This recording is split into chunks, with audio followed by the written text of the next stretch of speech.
কোটি কোটি টাকা ব্যয়ে তৈরি হচ্ছে পিচ ঢালাই রাস্তা, অথচ রাস্তায় পিচের প্রলেপ পড়তে না পড়তেই উঠে যাচ্ছে পিচের আস্তরণ। যার প্রতিবাদে সরব হলেন মালদার রতুয়া ১ নম্বর ব্লকের শামশির অমরসিংগী গ্রামের বাসিন্দারা।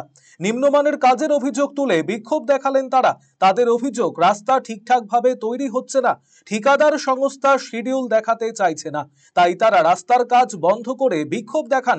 যদিও এ ব্যাপারে প্রশাসনিক সূত্রে জানা গিয়েছে গোটা বিষয়টি তদন্ত করে দেখা হচ্ছে।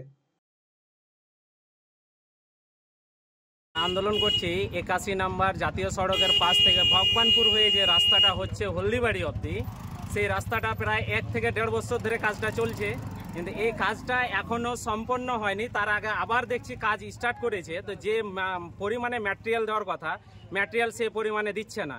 কালকে কাজ করে গেছে আর আজকেই দেখছি সে রাস্তায় কোনো গাড়ি যাচ্ছে, ব্রেক করলে পারে সে মালগুলো দূরে সরে যাচ্ছে।